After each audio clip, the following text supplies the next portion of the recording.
6/11/2022 के आज रविवार का मुरली है।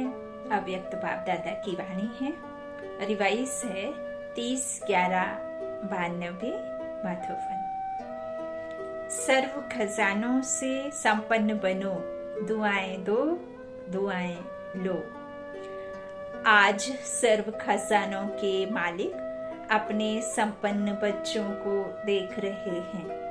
हर एक बच्चे को अनेक प्रकार के अविनाशी अखुट खजाने मिले हैं और ऐसे खजाने हैं जो सर्व खजाने अब भी हैं और आगे भी अनेक जन्म खजानों के साथ रहेंगे। जानते हो कि खजाने कौन से और कितने मिले हैं? खजानों से सदा प्राप्ति होती है। खजानों से संपन्न आत्मा सदा भरपूरता के नशे में रहती है। संतुष्ट वही है जो संपन्न है। संपन्न वही है जो संतुष्ट है। जो है उसमें संतुष्ट है। तो संपन्न आत्मा सदा भरपूरता के नशे में रहती है। और दुनिया में इस संसार का जो भी झूठा है वो आपके पास ना हो, लेकिन यदि आपको परमात्मा ने चुन लिया, भगवान ने आपको चुन लिया, अपना बना लिया, तो इससे बड़ा भाग्य, इससे बड़ी संपूर्णता, इससे बड़ी संपन्नता, इससे बड़ी कोई खुशी इस संगम में तो कम से कम हो नहीं सकती, पूरे कल्प में नहीं हो सकती, जबकि स्वयं ईश्वर आपको पालना दे रहे हैं। तो इससे बड़ी संपन्न और इससे बड़ी भरपूरता आपके जीवन में पूरे कल्प में नहीं आएगी। इसी नशे में सदा उड़ते उड़ाते चलो, तो भरपूरता के नशे में रहती है। संपन्नता की झलक उनके चेहरे में चमकती है और हर कर्म में संपन्नता की झलक स्वतः ही नजर आती है। चाहे कुछ भी हो जाए, किसी भी परिस्थिति में रहे, लेकिन जब सर्वशक्तिमान अलौकिक पारलौकिक पिता हमारे जब साथ में हैं, तो आपको घबराने की या अपने को कमजोर महसूस करने की कतई जरूरत नहीं है। और हमेशा अलौकिक नशे में अर्थात अपने आत्मा के नशे में रहना है ना। बाबा कहते हैं यह सब आपको आपके कर्म से, आपके चेहरे से स्वतः नजर आती है। इस समय की मनुष्य आत्माओं को विनाशी खजानों की प्राप्ति है ना। उसी के पीछे हम भी यही किया करते थे, जो हमें मिलता था, जो हमारे पास था, चाहे वो ज्ञान हो, चाहे स्थूल साधन हो, हम उससे ही सब कुछ समझते थे ना। भरपूर है सब कुछ तो भरपूर है, नहीं है तो हम अपने आप को क्या समझते थे? एकदम कुछ भी नहीं है हमारे पास, निर्धन है ना। लेकिन परमात्मा कहते हैं जो मनुष्य आत्माओं को विनाशी खजानों की प्राप्ति है, इसलिए थोड़ा समय नशा रहता है, सदा नहीं रहता। वो तो अल्पकाल का ही है ना, काक विष्टा समान। और यहाँ परमात्मा हमें कौन से खजानों से भरपूर कर रहे हैं?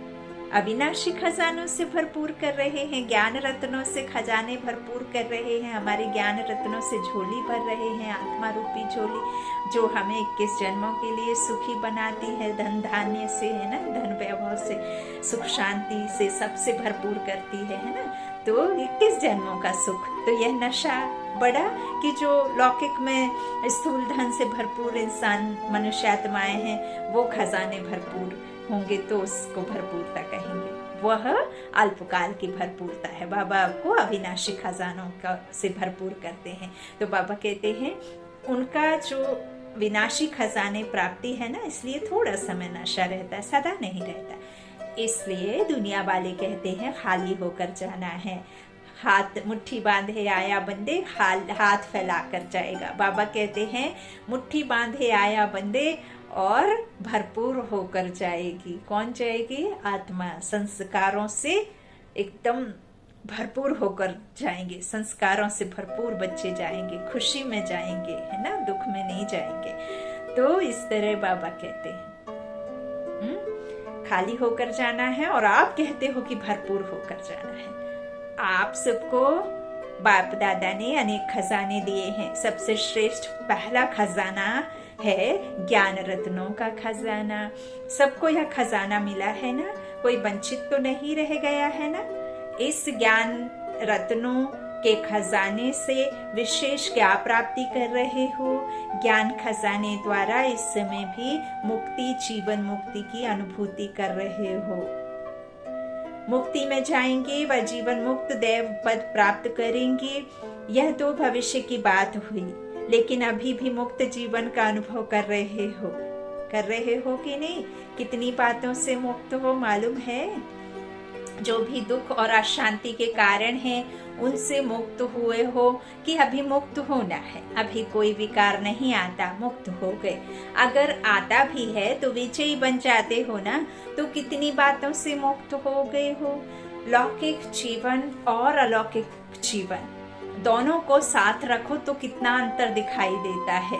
तो सभी बाबा के बच्चे अभी मुक्ति भी प्राप्त की। बाबा कहते हैं ना, साथ रखोगे जब दोनों को, अलौकिक जीवन को और लौकिक जीवन को, दोनों को जब रखेंगे अंतर दिखाई देता है। तो अभी मुक्ति भी प्राप्त की है और जीवन मुक्ति का भी अनुभव कर रहे हो। अब वहां तो हमें प्रारब्धि प्राप्ति होगी। बाबा कई बार कह चुके हैं कि जो सतयुग में आपको प्रारब्धि मिलती है, जो सुख के रूप में है, वहां आपको यहाँ का जो भी हम अनुभव करते हैं ना, चाहे वो परम पिता परमात्मा की गोद का अनुभव हो, उनके प्यार का अनुभव हो, उनके प्रेम का, उनके ज्ञान का, जो भी हमारा, चाहे सतयुगी राज्य का, चाहे द्वापर में, चाहे आप कलयुग में, जो भी हमारे दुख सुख की कहानी है, जो भी अनुभव करते हैं, चाहे वो परम धाम का सुख हो, चाहे सूक्ष्म वतन का हो, साक्षात्कार हो, चाहे साकार में जो हम देख रहे हैं, और सबसे बड़ा सुख जो हमें भगवान की गोद का सुख मिला है, ये सब वहां पर नहीं होगा। सिर्फ यहाँ ही संगम पर ही, चाहे वो अलौकिक जीवन हो, चाहे मुक्ति हो, और चाहे जीवन मुक्ति हो, और चाहे सुख की दुनिया हो, चाहे वैकुंठ की दुनिया, सब कुछ यहाँ ही होना है। तो बाबा कहते हैं यह सब अनुभूति आपको यहाँ ही करने मिल रही है। अनेक व्यर्थ और विकर्मों से मुक्त बनना, यही जीवन मुक्त अवस्था है। कितने बंधनों से मुक्त हुए हो? क्वेश्चन चित्र में दिखाते हो ना, कितने बंधनों की रस्सियां मनुष्य आत्माओं को बंधी हुई हैं। यह किसका चित्र है? आप तो वह नहीं हो ना, आप तो मुक्त हो ना। तो जीवन में रहते जीवन मुक्त हो गए, तो ज्ञान के खजानों से विशेष मुक्ति, जीवन मुक्ति की प्राप्ति का अनुभव कर रहे हो। दूसरा, याद अर्थात योग द्वारा सर्व शक्तियों का खजाना अनुभव कर रहे हो। कितनी शक्तियां हैं? बहुत है ना। 8 शक्तियां तो एक सैंपल रूप में दिखाते हो। जो बाबा ने अष्ट शक्तियां हमें 7 रोज की भट्टी में बैठ करके पकाया है, उसमें एक रोज में बाबा ने अष्ट शक्तियों के बारे में जो हमें अष्ट शक्तियों का खजाना दिया है, बाबा कहते हैं वो सिर्फ सैंपल है ना। लेकिन सर्व शक्तियों के खजानों के मालिक बन गए हो। तीसरा, धारणा की सब्जेक्ट द्वारा कौन सा खजाना मिल गया है? सर्व दिव्य गुणों का खजाना। ज्ञान के साथ जो हमने धारणा की ना, तो बाबा कहते हैं उसमें आपको दिव्य गुणों का खजाना मिला है। गुण कितने हैं? बहुत है ना। तो सर्व गुणों का खजाना, सिर्फ 7 जो निज गुण बाबा ने सैंपल में बताए वो नहीं, गुण बहुत है बाबा कहते हैं। तो सर्व गुणों का संपन्न हो गए। हर गुण की, हर शक्ति की विशेषता कितनी बड़ी है, हर ज्ञान रत्न की महिमा कितनी बड़ी है। चौथी बात, सेवा द्वारा सदा खुशी के खजाने की अनुभूति करते हो। जो सेवा करते हो उससे विशेष क्या अनुभव होता है? खुशी होती है ना। तो सबसे बड़ा खजाना है अविनाशी खुशी। तो खुशी का खजाना सहज स्वतः प्राप्त होता है।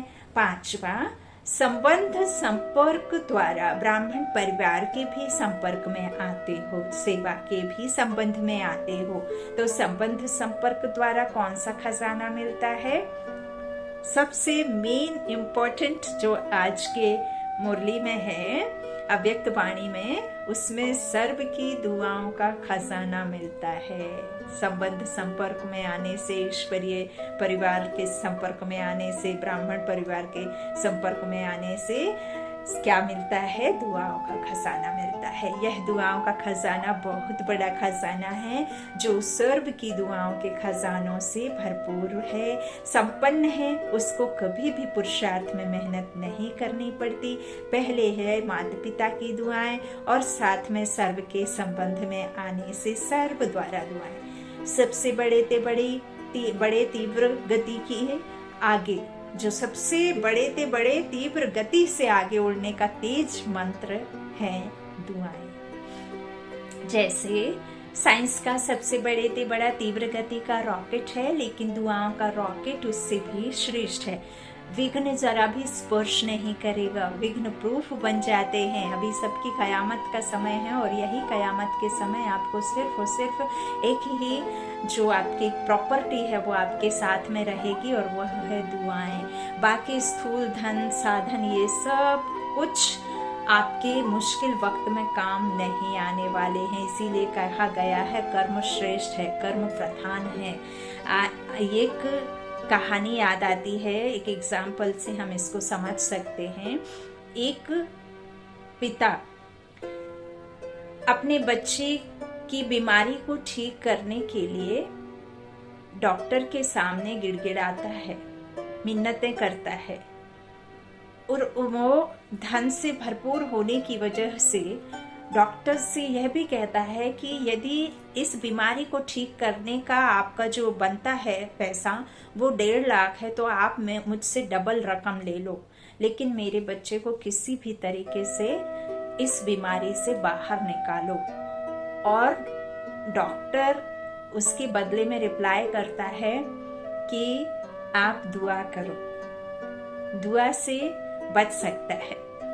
फिर भी उतना सब कुछ करने के बावजूद यदि एक पिता का बच्चा नहीं बचता और वहीं उसके अपोजिट में एक बहुत गरीब बाप अपने बच्चे का सेम इलाज, वही बीमारी उसे इलाज करवाने आता है, उसके पास में स्थूल धन नहीं होता है, लेकिन उसके पास में जो ना दिखाई देने वाली दुआओं का खजाना साथ रहता है, और वह गरीब का बच्चा उस बीमारी से सहज बाहर आ जाता है, बजाय उस धनवान बाप के बच्चे की तुलना में। तो देखिए, इसीलिए कहा गया है कि दुआओं का जो खजाना है, वो दुआओं का खजाना, वो दुआओं का जो आपके पास में अकाउंट बैलेंस है, वो ऐसे समय में आपके साथ में काम में आता है जब आपने कभी उम्मीद नहीं की होती है। इसीलिए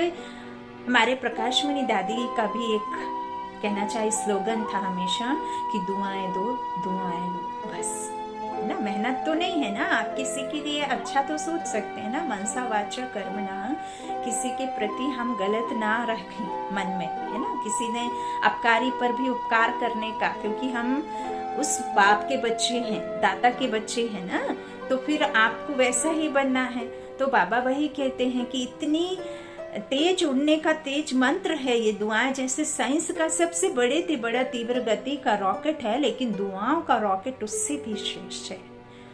और आपके जो श्रेष्ठ संकल्पों की शक्ति है, जो तीव्रता है, इतनी तेज है कि आप सोचो जरा कि सेकंड में यदि आप इतनी ऊंचाई तक पहुंच सकते हैं जहां आज तक साइंस की शक्ति नहीं पहुंच पाई, आप कहां पहुंच जाते हैं बिना पैसे, बिना टिकट, बिना मेहनत के, मन बुद्धि के विमान में बैठ करके, ना कोई साधन ना कोई खर्चा, हम परम धाम की यात्रा कर लेते हैं। तो जरा सोचो, सेकंड्स में हम परम धाम में अपने बेहद के बाप से मिलकर भी आ जाते हैं। तो इस तरह से इतना तीव्र गति का रॉकेट है, लेकिन दुआओं का रॉकेट उससे भी श्रेष्ठ है। विघ्न जरा भी स्पर्श नहीं करेगा, विघ्न प्रूफ बन जाते हैं। युद्ध नहीं करनी पड़ती, सहज योग युक्त, युक्ति युक्त हर कर्म, बोल, संकल्प स्वतः ही बन जाते हैं। ऐसा यह दुआओं का खजाना है। सबसे बड़ा खजाना इस संगम युग के समय का खजाना है। वैसे खजाने तो बहुत हैं, लेकिन जो खजाने सुनाए, सिर्फ इन खजानों को भी अपने अंदर समाने की शक्ति धारण करो तो सदा ही संपन्न होने कारण जरा भी हलचल नहीं होगी। हलचल तब होती है जब खाली है, भरपूर आत्मा कभी हिलेगी नहीं। तो इन खजानों को चेक करो कि सर्व खजाने स्वयं में समाये हैं। इन सभी खजानों से भरपूर हो, वा कोई में भरपूर हो, कोई में थोड़ा अभी भरपूर होना है। खजाने मिले तो सभी को है ना, एक द्वारा एक जैसे खजाने सभी को मिले हैं। अलग अलग तो नहीं बांटा है ना। एक को लाख दूसरे को करोड़ दिया हो, ऐसे तो नहीं है ना। लेकिन एक हैं सिर्फ लेने वाले, जो मिलता है लेते भी हैं, लेकिन मिला और खाया पिया, मौज किया और खत्म किया। दूसरे हैं जो मिले हुए खजानों को जमा करते, खाया पिया, मौज भी किया और जमा भी किया। और तीसरे बहुत इम्पोर्टेंट मुरली के मनन चिंतन करने वाले पॉइंट हैं, रिपीट करेंगे। पहला है खाया पिया, मिला, खाया पिया, मौज किया और खत्म किया। दूसरा, जो मिले हुए खजानों को जमा करते, खाया पिया, मौज भी किया और जमा भी किया।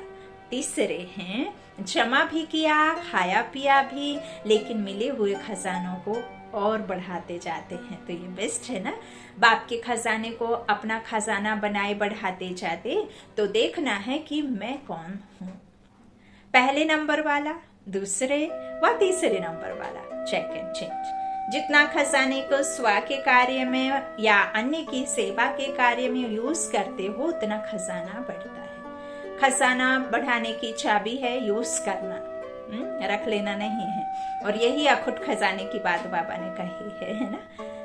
ज्ञान एक ऐसी फ्री ऑफ कॉस्ट खजाने को खर्च करना और उससे कहीं दिन दूना रात चौगना, बैलेंस बढ़ाना, ज्ञान को, इस संगम युग के ज्ञान को कहा है। अभी तो कहते हैं हेल्थ वेल्थ, है ना, ये दो चीजें, और एजुकेशन, तीन।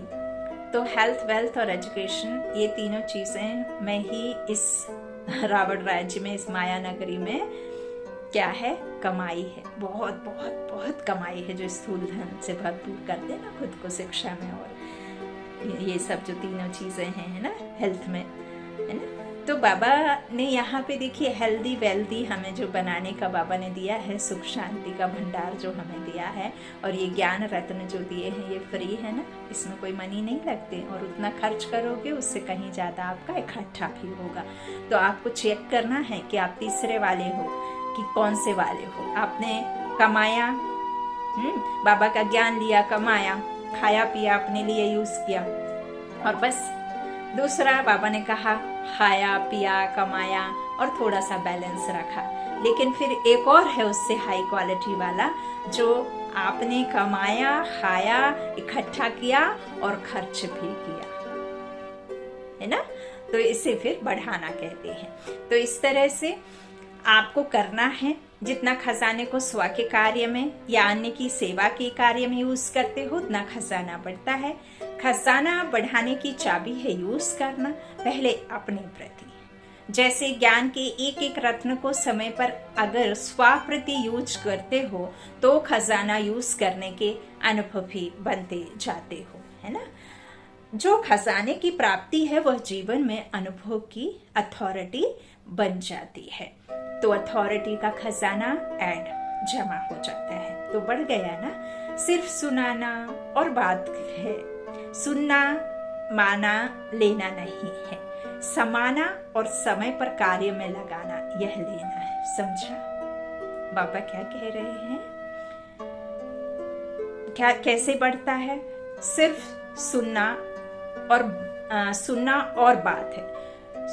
सुनना माना लेना नहीं है कि सुन लिया, हमने मुरली, बाबा ने कही मुरली सुन ली, हम सुन तो लेते हैं, लेकिन सुन लेने से कुछ नहीं होता ना। सुनने वाले क्या करते और समाने वाले क्या करते, दोनों में फर्क है। सुनना माना लेना नहीं है, समाना और समय पर कार्य में लगाना, यह है लेना। तो सुनने वाले क्या करते और समाने वाले क्या करते, दोनों में महान अंतर है। सुनने वालों का बाप दादा दृश्य देखते हैं तो मुस्कुराते हैं। सुनने वाले समय पर परिस्थिति प्रमाण व विघ्न प्रमाण, समस्या प्रमाण पॉइंट को याद करते हैं कि बाप दादा ने इस विघ्न को पार करने के लिए ये पॉइंट दी है। ऐसा करना है, ऐसा नहीं करना है, रिपीट करते, याद करते रहते हैं। एक तरफ पॉइंट रिपीट करते रहते, दूसरे तरफ वशीभूत हो भी जाते हैं।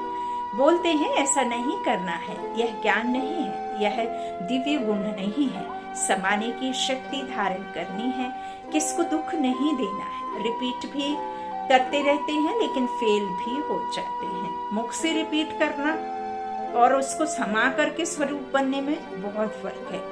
अगर उस समय भी उनसे पूछ लो कि ये राइट है, तो जवाब देंगे राइट है नहीं, लेकिन हो जाता है, बोल भी रहे हैं, भूल भी रहे हैं, तो उनको क्या कहेंगे? सुनने वाले, सुनना बहुत अच्छा लगता है, पॉइंट बड़ी अच्छी शक्तिशाली हैं, लेकिन यूज करने के समय अगर शक्तिशाली पॉइंट ने विजय नहीं बनाया, वह आधा विजय बनाया, तो उसको क्या कहेंगे? सुनने वाले कहेंगे ना। समाने वाले जैसे कोई परिस्थिति या समस्या सामने आती है तो त्रिकालदर्शी स्थिति में स्थित हो स्वस्थिति द्वारा परिस्थिति को ऐसे पार कर लेते जैसे कि कुछ था ही नहीं। इसको कहा जाता है समाना। ऐसे नहीं कि किसी ने आपको 4 बातें सुना दी तो आपने, बाबा ने कहा है इसलिए आपने वो सुन तो ली, लेकिन अंदर ही अंदर जल मर रहे हैं, अंदर ही अंदर जिसने सुनाई है उसके बारे में खूब जली कटी मन से लगे हुए हैं, है ना। तो आप खुद भी परेशान हैं और उसके प्रति भी वही वाइब्रेशंस फेंक रहे हैं अंदर ही अंदर, तो इससे सहन शक्ति नहीं कहते, है ना। तो इस तरह से समाना, बाबा कहते हैं कि समाना अर्थात समय पर कार्य में लगाना, समय प्रमाण हर शक्ति को, हर पॉइंट को, हर गुण को ऑर्डर से चलाना। जैसे कोई स्थूल खजाना है तो खजाने को स्वयं खजाना यूज नहीं करता, लेकिन खजाने को यूज करने वाली मनुष्य आत्माएं हैं, वो चाहे जब चाहे, जितना चाहे, जैसे चाहे वैसे यूज कर सकती हैं। ऐसे यह है जो भी सर्व खजाने सुनाए, उनके मालिक कौन? आप हो व दूसरे हैं, मालिक है ना। मालिक का काम क्या होता है? खजाना उसको चलाए या वो खजाने को चलाए। तो ऐसे हर खजाने के मालिक बन समय पर ज्ञानी अर्थात समझदार, नॉलेजफुल, त्रिकालदर्शी होकर खजाने को कार्य में लगाओ। ऐसे नहीं कि समय आने पर ऑर्डर करो सहन शक्ति को और कार्य पूरा हो जाए फिर सहन शक्ति आए। समाने की शक्ति जिस समय जिस विधि से चाहिए उस समय अपना कार्य करे। ऐसे नहीं समाया तो सही, लेकिन थोड़ा थोड़ा फिर भी मुख से निकल गया। आधा घंटा समाया और 1 सेकंड समाने के बजाय बोल दिया, तो इसको क्या कहेंगे? खजाने के मालिक व गुलाम। सर्व शक्तियां बाप के अधिकार का खजाना है, वर्षा है, जन्म सिद्ध अधिकार है। तो जन्म सिद्ध अधिकार का कितना नशा होता है।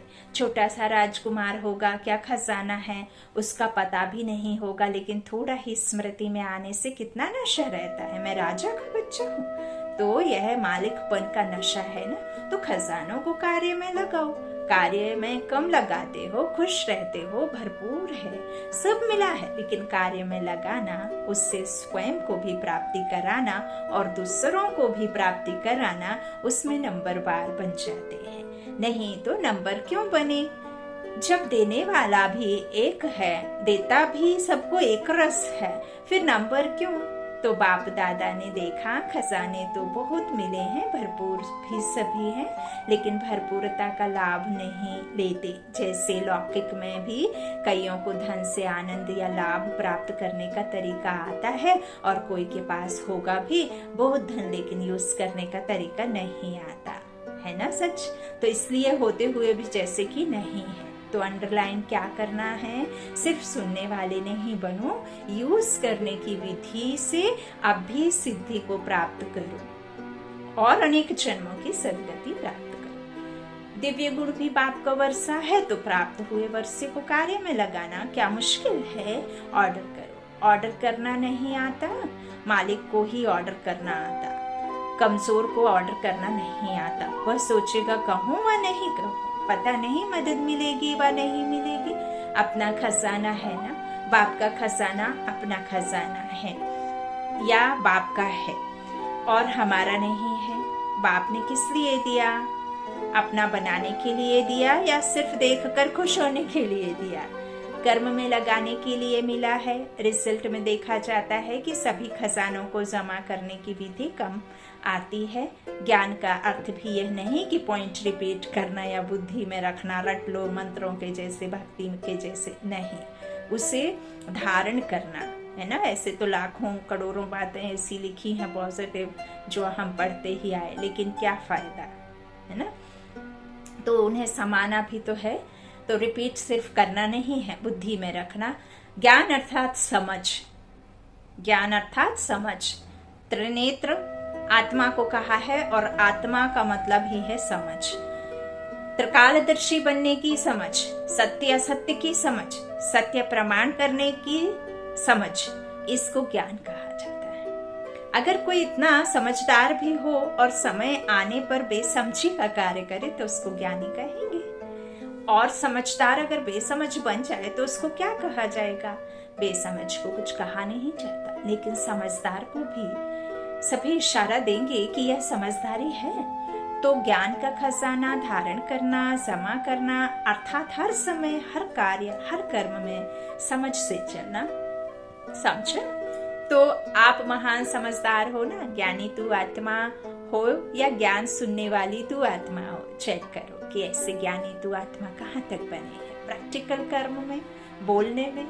ऐसे तो सबसे हाथ उठवाओ तो सब कहेंगे हम लक्ष्मी नारायण बनेंगे, कोई नहीं कहेगा कि हम राम सीता के राज्य में जाएंगे, राम सीता बनेंगे।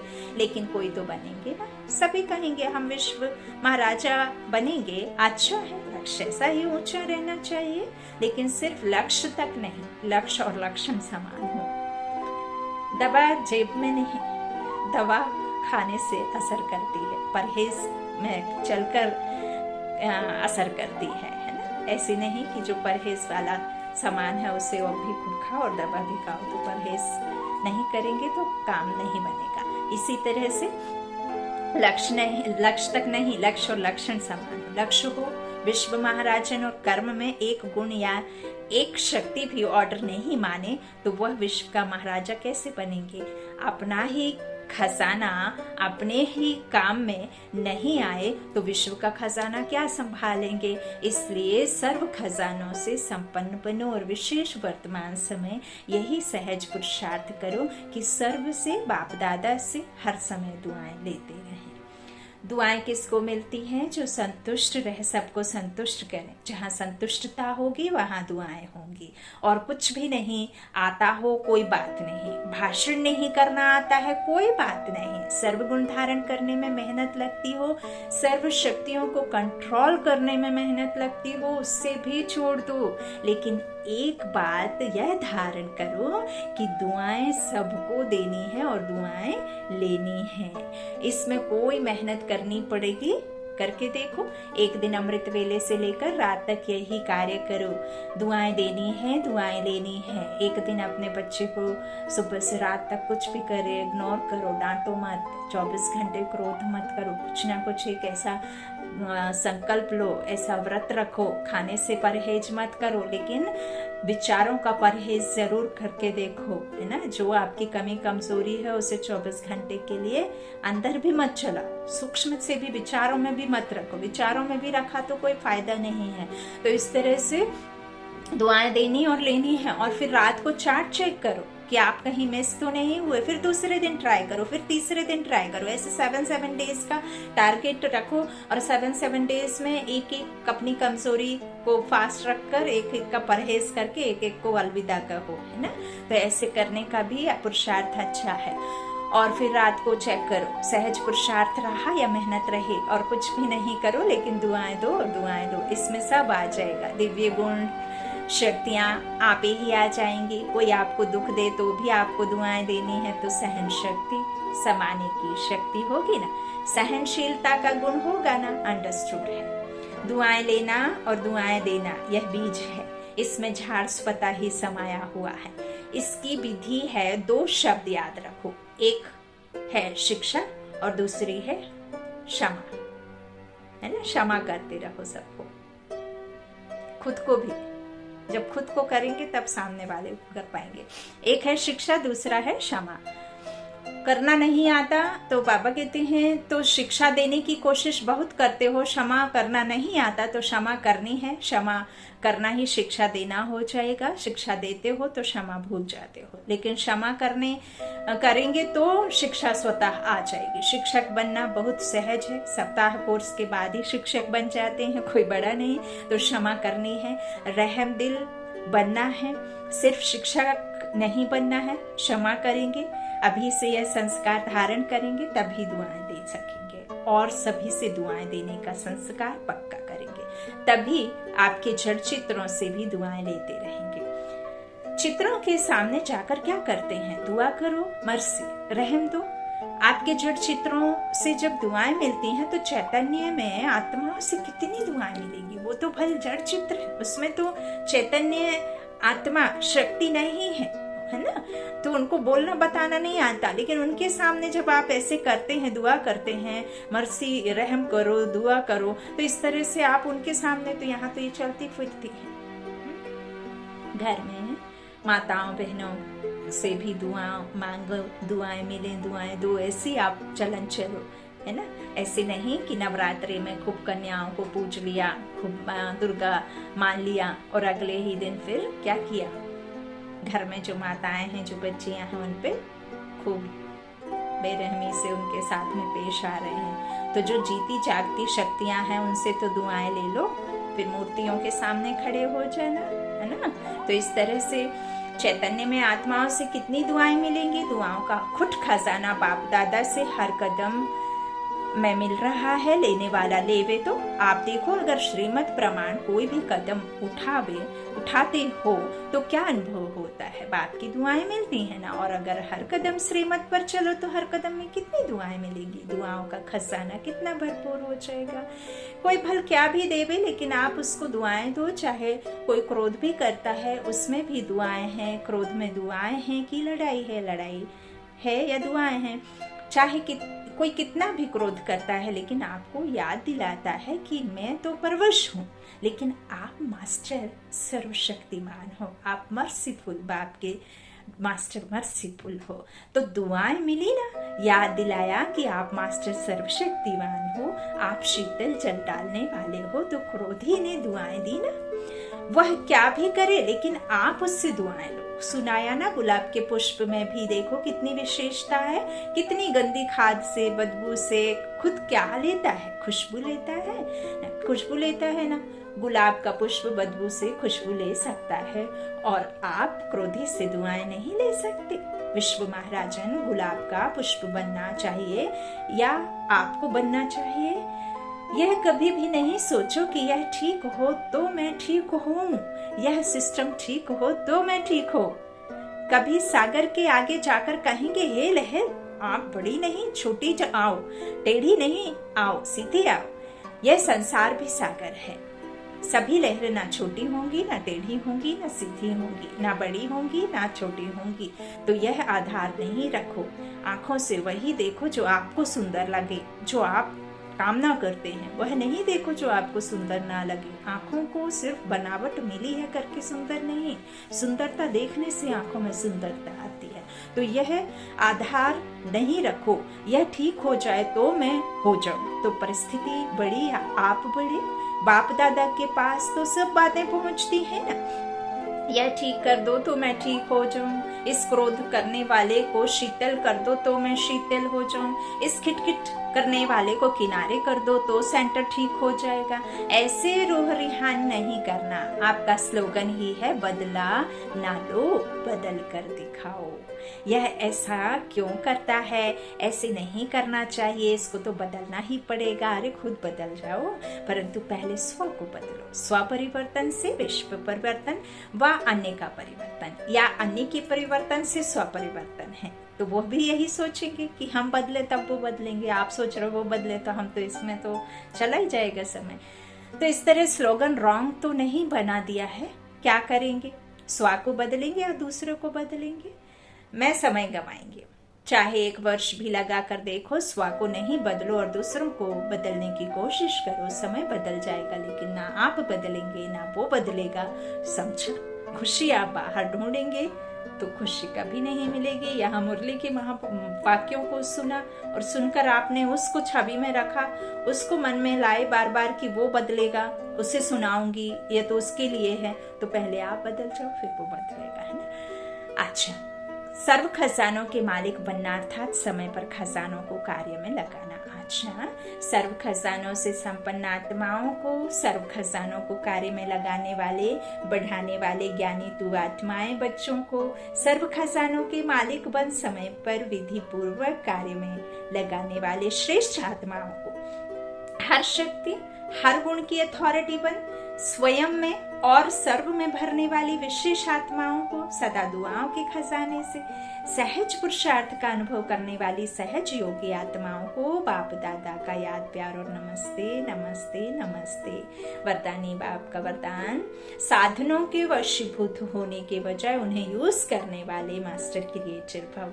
साइंस के साधन जो आप लोगों के काम आ रहे हैं, ड्रामा अनुसार उन्हें भी टच तभी हुआ है जब बाप को आवश्यकता है। समझा? बाबा ने कितना गुहाराज आज मुरली के पॉइंट में खोला। जो साइंस ने आपके लिए सुविधाएं, ये डिवाइस हैं, ये कहना चाहिए वाईफाई है, ये जो भी आया है, जितने भी साधन हमारे और आपके लिए जुटाए गए हैं, जिसमें हम आज सुन रहे हैं, सुना रहे हैं, पढ़ रहे हैं, पढ़ा रहे हैं, दूर दूर तक देश विदेशों में पहुंचा रहे हैं, तो यह भी तब शुरू हुआ, तब बनना शुरू हुआ लोगों के, तब टच में आया जब ड्रामा अनुसार उन्हें परमात्मा ने टच कराया, जब बाप को आवश्यकता है तब। ऐसे नहीं कि आम मनुष्य को जब जरूरत पड़ी तब ये शुरू हुआ, है ना? वाह वाह वाह वाह। तो लेकिन यह साधन यूज करते हुए उनके वश नहीं हो जाओ। समझे कि नहीं मिलेगा तो चलेगा नहीं। कभी कोई साधन अपनी ओर खींच ना ले, मास्टर क्रिएटर बनकर क्रिएशन से लाभ उठाओ। अगर उनके वशीभूत हो गए तो वे दुख देंगे, इसलिए साधन यूज करते भी साधना निरंतर चलती रहे। स्लोगन, निरंतर योगी बनना है तो हद के मैं और मेरेपन का बेहद में परिवर्तन कर दो। निरंतर योगी बनना है तो हद के मैं और मेरेपन को बेहद में परिवर्तन कर दो। अच्छा, ओम शांति। शुक्रिया बाप दादा, शुक्रिया आप सभी भाई बहनों के स्नेह का, प्यार का। Good night.